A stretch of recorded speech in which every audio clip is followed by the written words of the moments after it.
آمنوا استعينوا بالصبر والصلاة إن الله مع الصابرين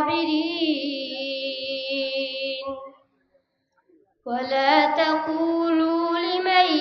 يقتل في سبيل الله أموات بل أحياء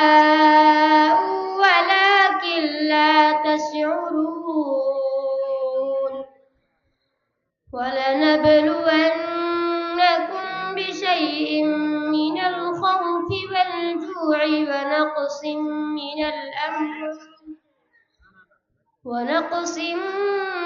من الأموال والأنفس والثمرات وبشر الصابرين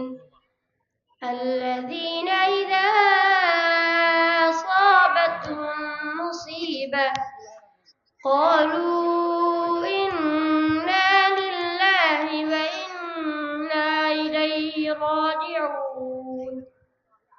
أولئك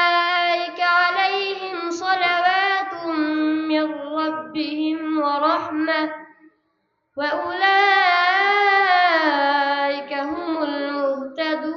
المهتدون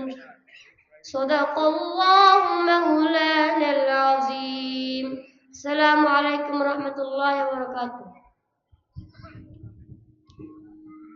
মাশাআল্লাহ অত্যন্ত সুললিত কণ্ঠে কোরআনে কারীম থেকে তেলাওয়াত করে শোনালেন মার্কাজুল কোরআন ওয়াস সুন্নাহ মাদ্রাসার হিফজ বিভাগের ছাত্র হাফেজ জুনাইদ।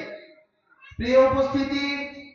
অল্প কিছুক্ষণের মধ্যে আমাদের মাঝে তাশরীফ আনছেন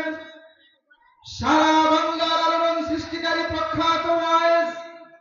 যুবকদের আইডল, আন্তর্জাতিক খ্যাতি সম্পন্ন মুফাসসিরে কোরআন হাফেজ মাওলানা কারি